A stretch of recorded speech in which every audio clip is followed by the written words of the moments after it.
everybody, and welcome back to the Broadway Jets YouTube channel. My camera just fell off.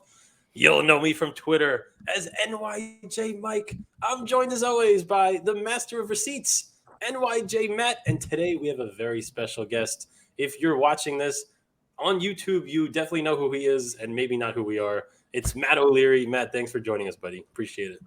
Yeah, absolutely. Glad to finally do this. Love seeing your stuff on Twitter. You guys make me laugh every single day. And I can't count how many times people have thought that I'm NYJ Matt. It's good that Technically you are.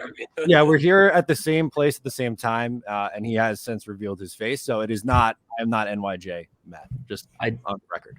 I do like when people tweet at me and they're like, I love your content on YouTube, like clearly not talking about me. I'm like, hey, man, I appreciate it. And if they're ever like, hey, I don't like your content, I'm like, you're thinking of Matt O'Leary. Now, I try to like flip the script. Definitely not me. Now, you want this guy. Yeah, totally. I would do the same thing. So Matt O'Leary, a Mount Rushmore of Jets YouTube personalities, truly a staple of the game, always putting out content. And Matt, I saw some of your Hard Knocks takes. I got to ask you, 2010 or 2023? I put up a poll, and it's 51% to 49%. I won't reveal who's leading at this point, but the fans are divided. Where do you go, 2010 or 2023? So I did vote on this poll on Twitter, and I was 2010. I think 2023 was great.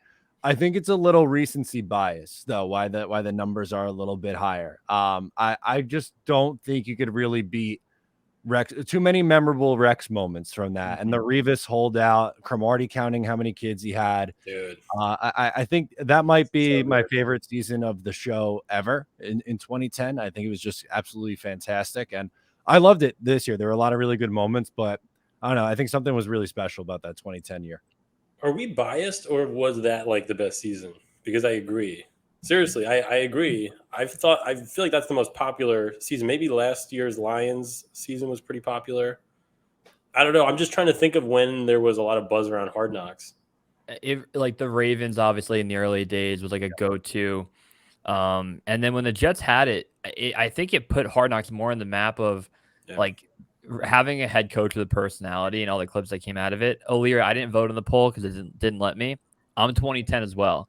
And maybe 2023 will grow on me if they make a playoff run. And looking back at the clips, it's just 2010. Even you listed off like 10 things, and there's 5 more things that like come to mind immediately, like the shake weights, the assistant coach not knowing how many feet are in a yard. Like those clips, every scene was Sanchez trying to. He's mad that the pizza place charged for like sauce, or was McDonald's charging for ketchup?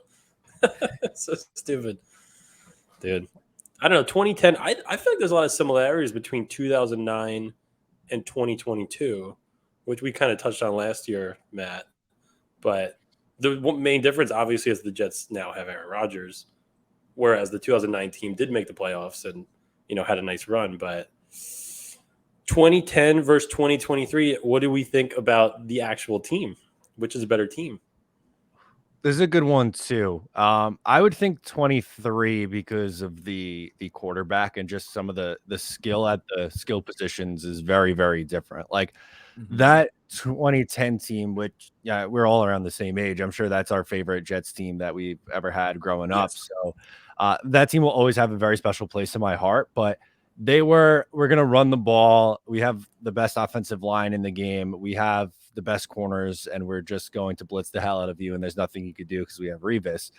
This team, I feel like they could go and get in some shootouts with some teams. And credit to Mark Sanchez. I know there's a pro Mark Sanchez pod, so this is a safe space for me. But guy was really good in the playoffs too. So I got to give him some love there because he did put up some numbers in the playoffs. But overall, I would think Aaron Rodgers over the course of the full season is going to put up much better numbers than what Mark did that year. And I think that, and they didn't have a player like Garrett Wilson. They don't have someone like, they didn't have someone like Breece Hall. So give me this 2023 team.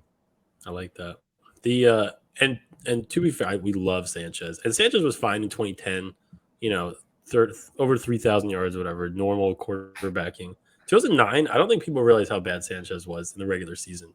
Dude had 12 touchdowns, 12 touchdowns, 21 picks, and threw for like 2,200 yards in 15 games. So, but they found a way to win.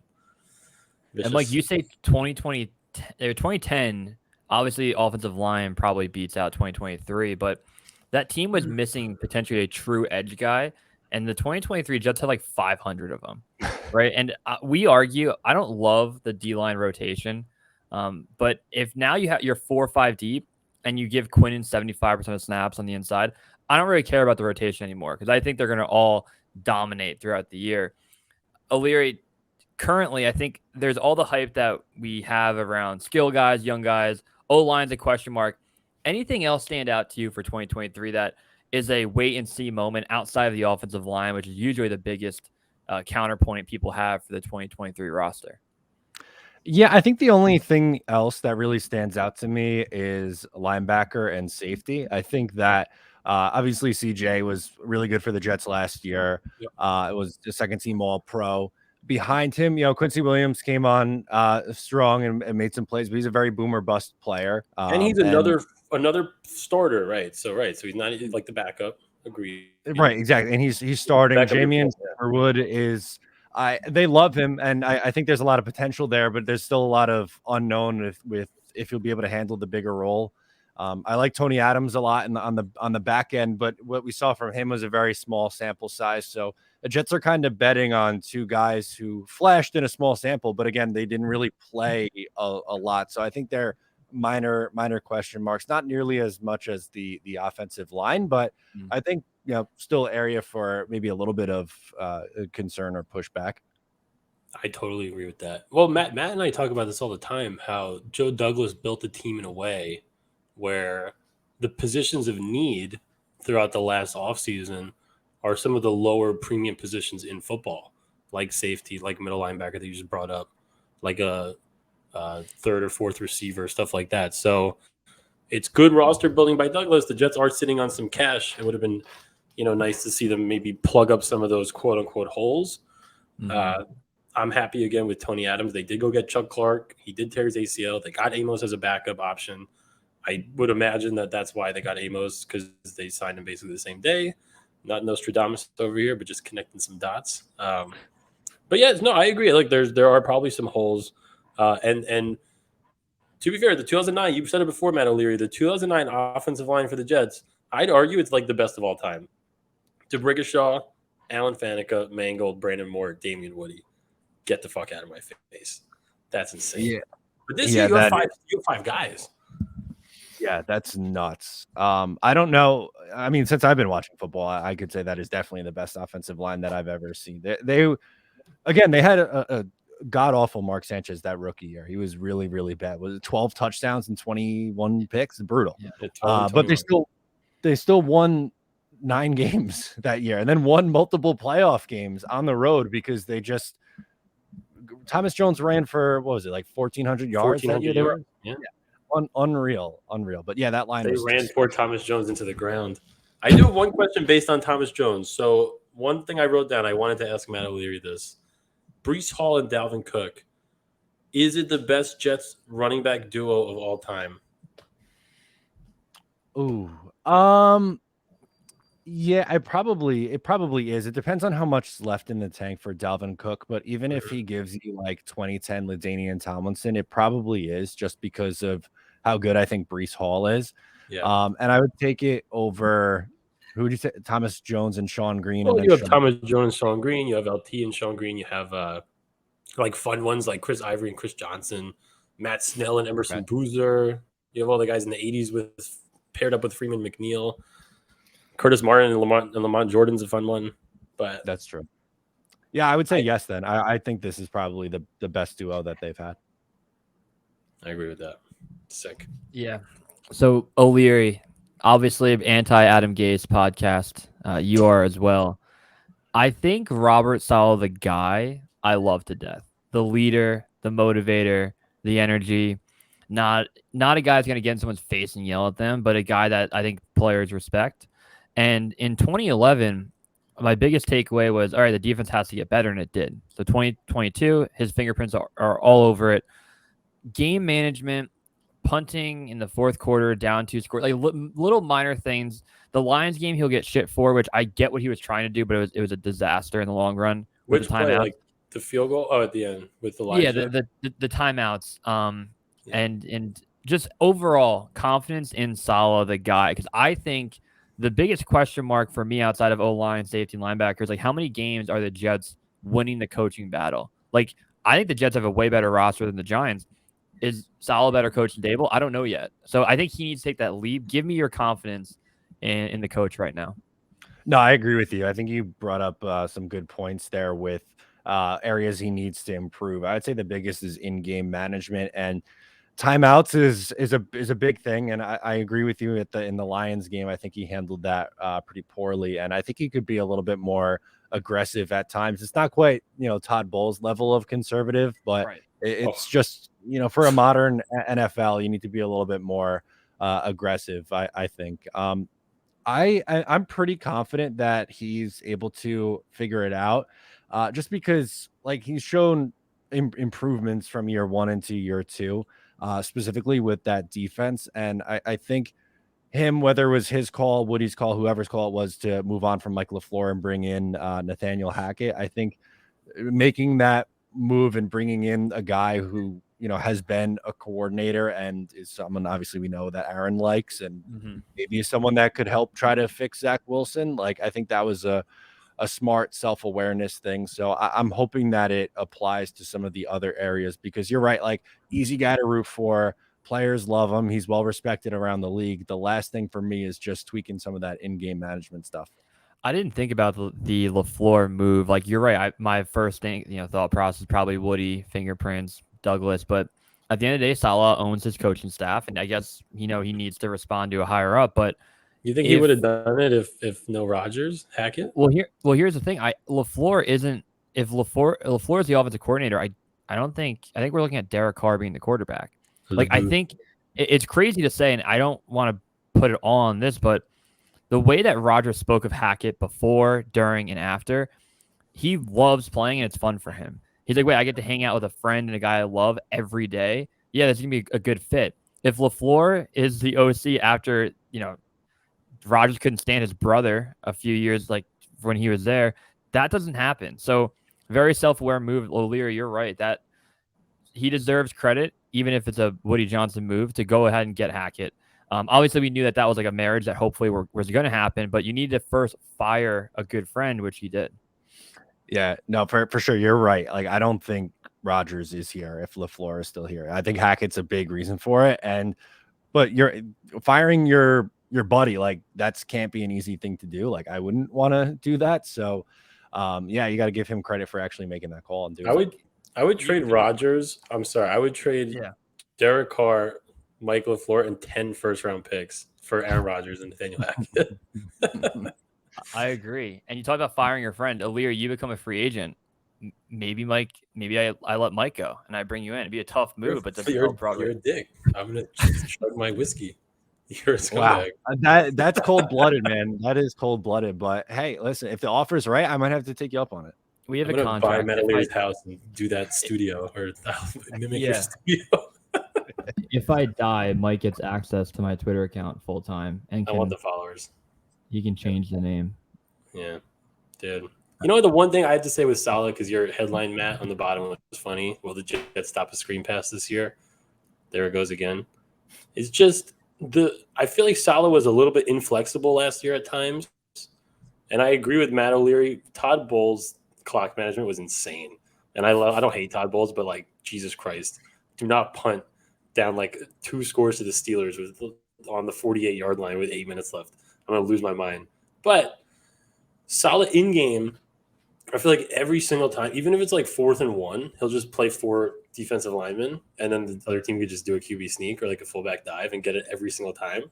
And then the only time he didn't do that was in the Lions game, and he blitzed every person and they threw a 50-yard play action touchdown. So I just hope he's a little situationally more adept. And that's, it is what it is. If you blitz everybody to stop his QB sneak, they can do play action fine. But just a lot of that. I don't know if you guys saw the same thing last year, but that's how I felt with that 4-man rush that he loves. And also there were times, I feel like this is more earlier on in the year, and I don't know if this is Ulbrich or Salah, but there were times where on like key third or fourth downs, like their second team rotation was in. And that goes back to like what Matt was saying with not liking the rotation, where you're in a huge spot and like Nathan Shepard's in a defensive Dude, Matt and I are in the stands like, what the fuck? No, the exactly. Bills game, the home Bills game in 2021. It is like 2nd and 10 in the red zone, and it's Nathan Shepard. It's so bad. Vinny Curry, he was out that year. I don't even know. It was unbelievable, and we were tweeting at it in the stands, freaking out. But yes, I agree. And Matt, can you confirm if you are 6'7"? Because you took a picture with Boy Green and Jake Asman and towered over those dudes. So not confirmed 6'7", confirmed 6'4", maybe 6'5" if I really stand up straight. Unathletic, I say unathletic 225, but it's really closer to like unathletic 230 now. We're on a couple of LBs since that original video came out, but you have meat on the bones. That's all right. Yeah, girls but like that. yes, very tall. Didn't play basketball. That's usually a follow-up question: is did you play basketball? You're tall, but Fuck. no. Right, let me go to my next question. Yeah, skip that one. Dude, I was just gonna say, I don't know if you have a girlfriend or you're engaged, but just so you know, we do have 0 female listeners on our channel, statistically speaking. So for all the ladies out there listening, Matt O'Leary, 6'5". Yeah, there 0. we go. My girlfriend's tall. She's 5'9", so it works out. Nice. Yeah, he's wiped up. He posts the photos of you guys making drinks in the backyard, making cocktails. But Matt, it's true. We have 0% of listeners are females. You know, our mothers, our grandmothers, my girlfriend, Mike's 9 girls that he's talking to at some point. None of them listen. The demographic comes out in 0%. You're probably into the analytics. Are you a little bit better than 0% female viewership on your videos? I am proud to report that I am slightly over 3%. It's like okay. I think you've captured the market. That's it. Yeah, all the Jet fans. Yeah, I have the market cornered on female Jet fans. I think we're rocking at solid 3-point-something%, but that's tough. You can't. No moms, no grandmothers. None of them want to tune in and watch this lovely program. Honestly, Matt is not lying. I'm probably talking to a couple girls. I told them I'm doing this show, and I will say on the show that I'm going on a date with a girl after this, and none of them will know. So we'll see what happens. And there's some really good female Jet fans on Twitter. Like Nicole Esther is great. Connie is obviously the GOAT, and then Erica. She was awesome. Erica on I forget her but she was the one that quote tweeted. Yeah, she quote tweeted my tweet from February where I said I would do a 4-day ayahuasca live stream in the dark. And at the moment she quote tweeted that, and I knew that tweet was out there, I was waiting for someone to find it. I was getting murdered all day, and I just had to take the shots because take the ayahuasca. That's it. I mean, take 4 days off of work and go to a dark room. Find a 3-day weekend. Take a Monday off. I did see that making the rounds on Twitter today, or X. That's hilarious. Yeah, I mean, I think I said some things about if Aaron Rodgers would come, what I would do. I don't know. I talk into a camera way too much every day. I say too many silly things. So I'm sure if someone can find the video. Be careful, O'Leary. You're talking to the master of receipts. I know. I know. He's gonna find something. I'm nervous. He's gonna find something of mine. One of these days, I'm gonna get got by NYJ Matt, but you just gotta tip your cap. I think what happened in 2021, the Jets needed edge rusher so goddamn bad, and there's Jermaine Johnson was up there, Kayvon Thibodeau. I was so convinced they were taking an edge rusher at 4 or 10. I tweeted out the most liked comment can pick any tattoo of their choice if they don't take an edge rusher in the first round. And Nania had a comment that was ridiculous, like a picture of like Jermaine Johnson getting like mossed, and I was like, all right, I'll have 0 tattoos. And they go Sauce at 4, Garrett Wilson at 10, and I'm like, fuck, that tweet's out there, definitely gonna find it. And then they trade up for Jermaine Johnson, so I was covered. But that was close to being really, yeah. Geez, photo finish with that one. God, that was bad. Saved by. All right, I have a question for O'Leary. I don't know if this has an answer. I want to know who the best Jet of all time with red hair is, in your honor. I don't know if anyone exists. I was thinking about it before. I don't I have know. one. I mean, like CJ Mosley has like red tips on his fucking box. Yeah, I think Buster Screen also did. I don't know if that counts. Darnold is like the closest to a ginger, I think. There aren't many. What are they called? Strawberry blonde. We used to like fight about it. Yeah, strawberry blonde. Spencer Long. Did Spencer Long have red hair? Oh God, I don't want to be associated with Spencer. He's like a red. Like that. Leary, were you at? It's honesty hour now. We don't have to go back, but Mike and I in 2020, after a 2-14 year, were the biggest Sam Darnold fans on the planet. I love what he did in 2018, the final 4 weeks. 2019, I think he did great with what he had. 2020 was horrible in the areas he could control, but everything was stacked against him. The amount of Sam Darnold gear I have, I truly thought he was the prince who was promised, and we were documented draft a quarterback at 2. I think that was very unpopular at the time. What do you think at the time, and what do you think about that pick now? Because at the end of the day, it all led to Aaron Rodgers, so it's fine. Yeah, at the end of the day, it works out because you got Aaron. I was they have to trade Sam and move someone. And I liked Sam a lot that first 2 years. The reasoning behind it was more like, this isn't Douglas's kid. Like, he didn't draft him. Like, it doesn't make sense for him to attach himself to this guy that was the last, regime's pick. It restarts the rookie clock. And I leaned Wilson over Fields, but for me, it was really close. It was like a 2A and 2B. So I would have been fine with whoever they took at 2, but I did lean a little bit towards Wilson. Obviously, neither seemed to Wilson or Darnold has seemed to work in the NFL. So I guess it makes it easier. Yeah, everyone was wrong, I guess. Like, there are no winners here. Yeah, and it's not like the Jets were the only team that would have taken Zach either, right? Like, he was obviously the second guy, or maybe very high on him. And it's the president effect, though. It's Mike always says the president effect. When Sanchez everyone hated him in after 2012 into 2013. Time helps. When he got hurt, we were like, oh, they have Geno. Same thing with Geno. But now people love him. Obviously, he's resurrected his career. But every time a new quarterback goes, the president effect.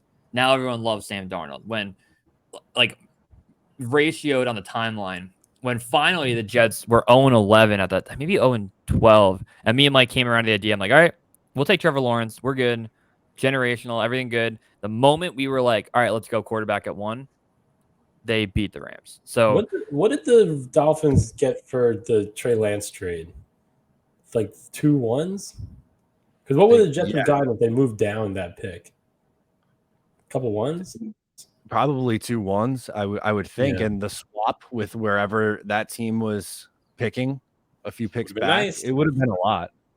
You could have had an even better team around Rodgers. I would have kept Darnold, though, and probably went fucking, I don't know, 4-13. He's going to win comeback player of the year if he were to start week 1. That is if DeMar Hamlin wasn't minus 500 to win, I would put my house on Sam Darnold if he was a starter. O'Leary, take me through the AFC East. I think Tua is a bit underrated. I think he gets climbed a little bit too much. Seems like a guy I'd have a beer with. Josh Allen, obviously very good. I'd have a beer with. Mac Jones is the most insufferable human being on the planet. I hate him more than anyone in the NFL. But I think the Patriots are finally going to come in last, which would be fun. What are your thoughts on the AFC East and the potential Jets record in the 6 games they have against them? Yeah, a lot of great points. I can't stand Mac Jones. I think he's a dirty player, and no one calls him for it except for NYJ Matt with the receipts. So I'm with you. I think I think New England finishes like 6-11 or 7-10 and finishes last. And then for me, like for Miami, it's all about if Tua can stay healthy. He hasn't really done that yet in his career. They got to go back. Come on. But that's another guy who can't stay healthy. I like Mike White, but he can't be healthy either. That's true. It's tough for them, but I think they're probably third. And then I go back and forth with the Jets and the Bills. I think they're both pretty even. And it's probably going to come down to like a stupid tiebreaker, but I think you're looking at both those teams somewhere at 11 or 12 wins, and whichever one gets to 12 wins the division.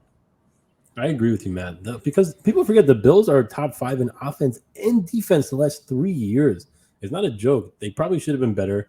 They could have won the Super Bowl the year they lost that stupid game to the Chiefs in the divisional round when Allen threw 4 touchdowns to Gabe Davis. So scary stuff, but Josh Allen throwing himself around like a maniac. Maybe he'll get hurt, which we don't want. Guys regress. Well, I know, Matt, we don't really want anyone to get hurt, but worse things could happen. We don't root for injuries, seriously. What happens if the Jets get Mike Evans, O'Leary? Does that change things for you at all? What's your outlook like? Yeah, I think that does make a big difference because Mike Evans that'd be another number 1 receiver, essentially being like a number 2. He is, to me, one of the most underrated players in the NFL. Like, you could just consistently pencil him in for 1,100 yards and 7 touchdowns, and it doesn't matter who's throwing him the football. Like, he obviously put up numbers with Brady, but before that, he did it his entire career. I think the Bucs were throwing for 5,000 yards with Winston and Fitzpatrick with Dirk Cutter as their offensive coordinator. That's true. Dirk Cutter was a madman. But Evans is great and would be an immediate upgrade to this receiver room. I would love it. I think that completes the offense, a guy like that. I completely agree. And I think it's whatever happened with Corey Davis, I want to get your opinion on that too, because if the Jets wanted to cut him or make him take a pay cut, maybe try that fucking 3 months ago. If Corey Davis has something going on personally, that's sad, and hopefully everything's okay with him. The one Evans stat that's hilarious is he has the 9 straight 1,000-yard years, and one of the years he has 1,001 yards, which is just so lucky for him that he gets this stat to continue. But Matt, what is your take on the Corey Davis situation? Odell Beckham the Jets were into, but not like any other receivers. It was interesting. The whole thing went down kind of weird. Yeah, it was very strange, right? Like, they were very in on Odell. You thought, all right, maybe they would try to add another receiver and like Corey, kind of odd man out. You could free up, I think it was like $10 million, something like that, if you cut him. But the longer he stuck around, like, it was like, all right, Corey's going to be here. He'll be the 2nd or 3rd wide receiver on this team. And like, all right, cool. Which is fine. Yeah, right. I was the same boat. And I just think, I think it's something going on with him personally. Obviously, we don't know, but I don't think it was like the Jets going to him like halfway through training camp, be like, hey, we need you to take a pay cut, and him getting mad and like retiring. I would think it's something else going on because he's walking away from, a lot of money, which isn't an easy thing to do. So obviously, hoping for the best with him. I agree with that. And to play with Rodgers too. Yeah. Guy played with, Tannehill was very good in Tennessee. And Zach Wilson, so it would have been nice. I would play with Rodgers. I'll play with him right now. I could catch, I think, like 26 balls in this offense. Honestly, if they just called a wide receiver screen every time, I could catch 70 passes. No? I think you get drilled on the first one, and then you're looking over your shoulder. You would average negative yards per play. Yeah, I would be a good PPR player. Both of you posted the video after. I wish I was tech savvy enough to figure out how to just share my screen, which is the easiest thing. Mike and I are in the stone age of recording videos. It took us like a year and a half to find out what StreamYard is, and it took me 5 minutes, and it's infinitely better than everything we've done before. So I wish I could share the side-by-side, but both of you posted a video of you doing the Zach Wilson like crazy across your body throw. So Mike, you have to find both of those and clip them on Twitter because you both had a good. You threw it to a receiver, Mike. Matt threw it into a trash can. I'm pretty sure. Yeah, he threw it to Kenny Galladay. Yeah, it worked out for the Jets today. Yeah, scary stuff. I want no part of Galladay. I think Mike's throw was further, but I don't know. Were you using a regulation ball with that throw? It is. I mean, honestly, I think so. It's like it's definitely not like the one that they use in the. All right. Probably not. I'd say no. I don't know. Not. We played football. We played pickup football since we were 10 years old with a ball from Dick's. That's, it's not a regulation ball, but it's still impressive, right? No, it was a nice throw. It was. I'd take Mike's throw over mine. I'm man enough to admit it. Mike had the better throw, I think. You had more accuracy. O'Leary, I forgot to ask you this. You are a diehard Jet fan, a diehard Met fan, and a diehard Islander fan, right? Correct. So rank them in terms of, like, if you could pick out of a hat championship, who you taking 1, 2, 3? Yeah, this is tough. Jets are definitely one for me. It's just that I have the most emotional attachment and also selfishly like content that would be just epic for covering a Jets Super Bowl too. But It's true. that's the team that I've been the most attached to. I've gone back and forth between like the Mets and the Islanders. It kind of depends on my age and just like the time and how these teams are doing. I would say probably at this point in my life, Islanders 2 and then Mets 3 would be my order. It's a good point because you want your team to win with like the right group of guys that you're gonna love forever, which I never really thought about.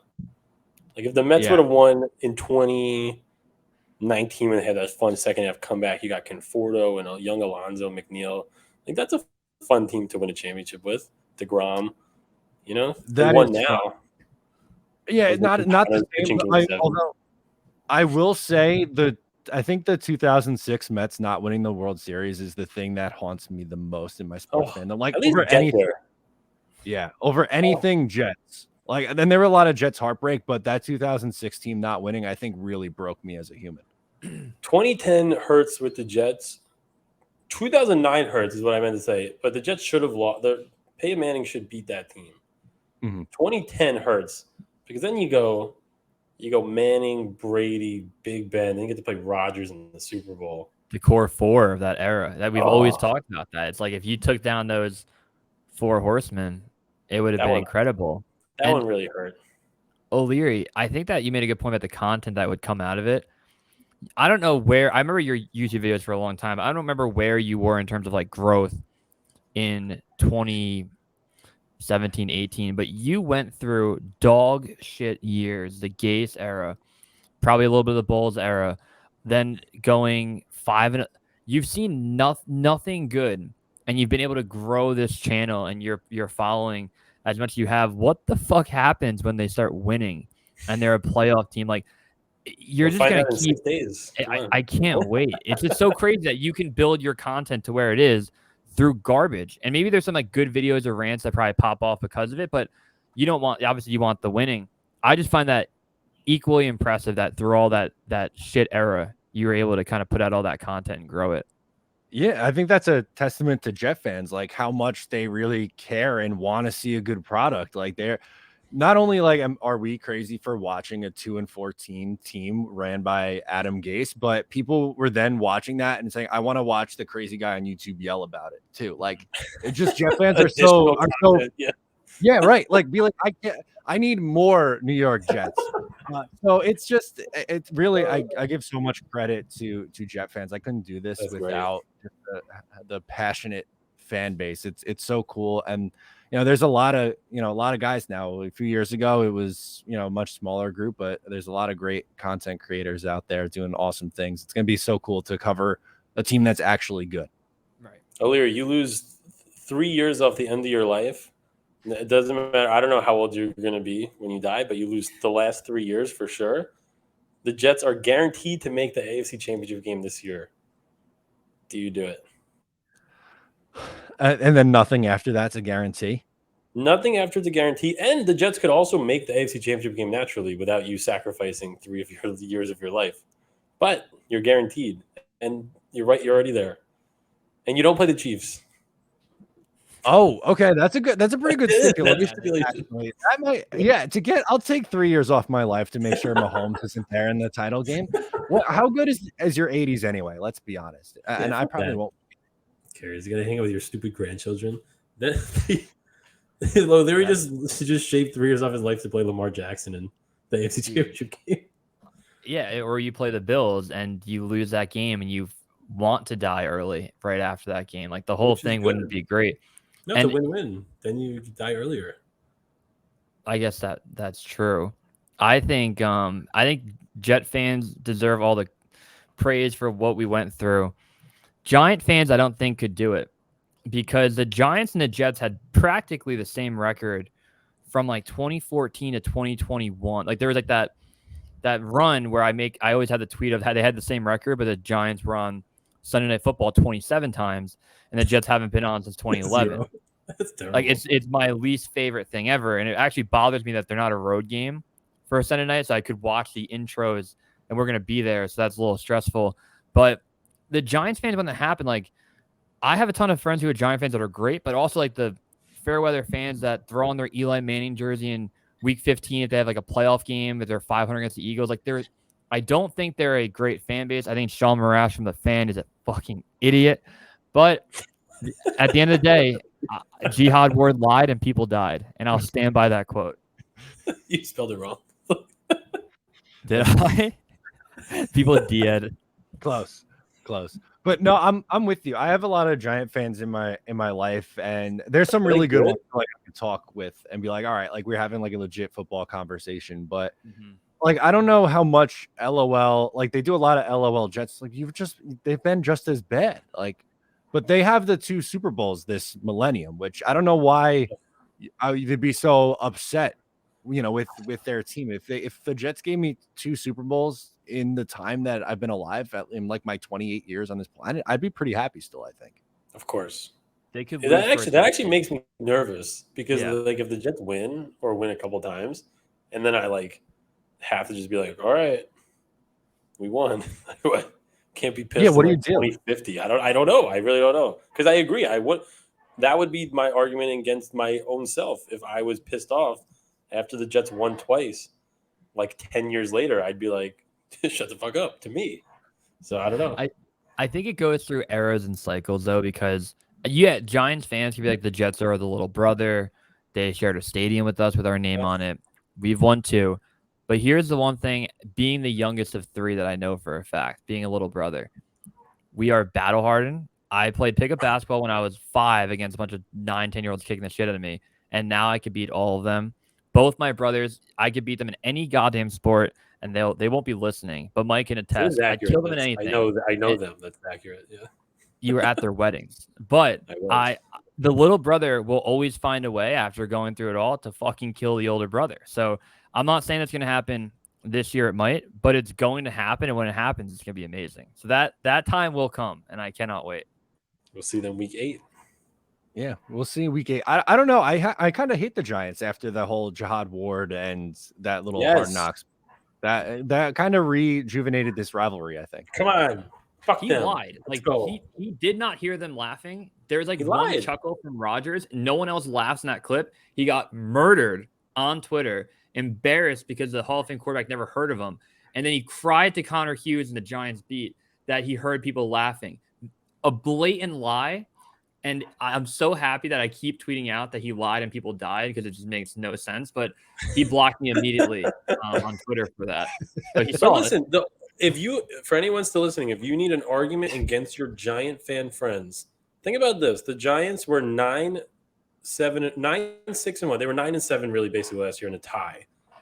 And they had a basically even point differential last year.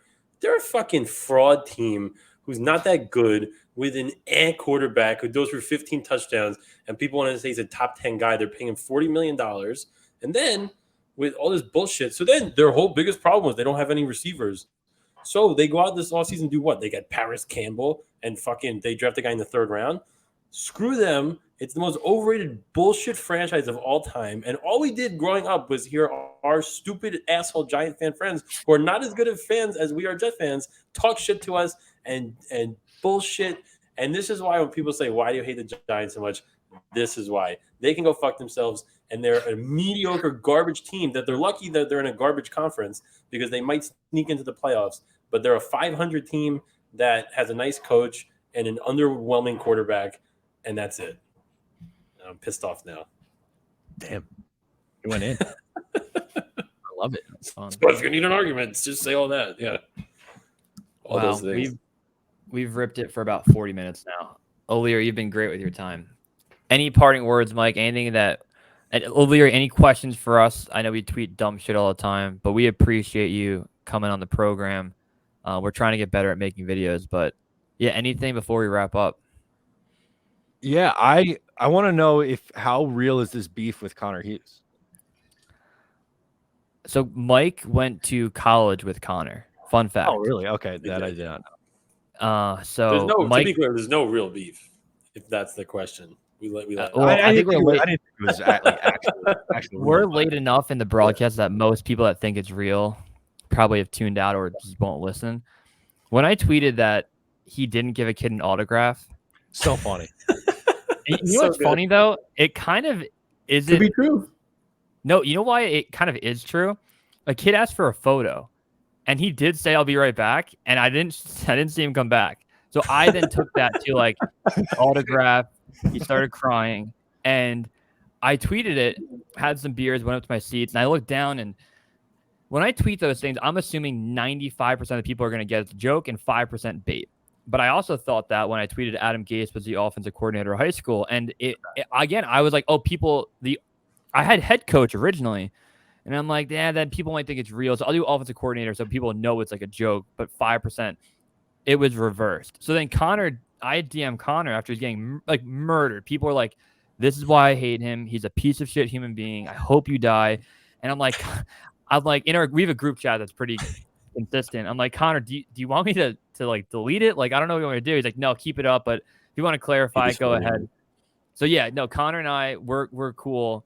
But he does piss me off. He does piss me off when he tweets that Josh Dobbs would make the Jets a playoff team last year. That bothered me. He's a beat writer, and we've told him this. I'm like, dude, you're a beat writer. Like, we are supposed to tweet stupid shit.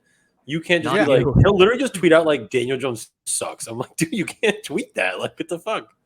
Yeah, I more often than not really like Connor. And when he went on with Green Bean, I thought that was really cool to clear that up. I have a lot of respect for him for that. Every once in a while, there'd be a tweet like, I don't know if he's like trying to get a joke off, or maybe I'm just mad because like the Jets blew a game or were playing bad, and like you try to make like a comedic reference, and it would bother me. Dude, I'm like, shut the fuck up.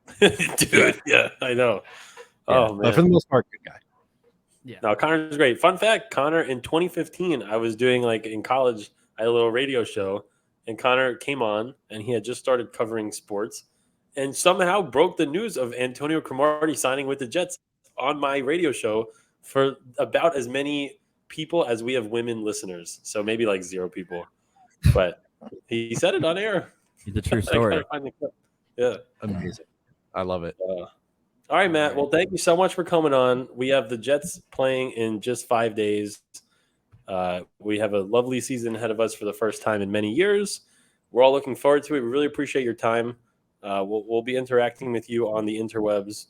And just thanks again for coming on and spitting Jets with us. I love it. Thank you so much, guys. It was a blast. Awesome. All right, Matt.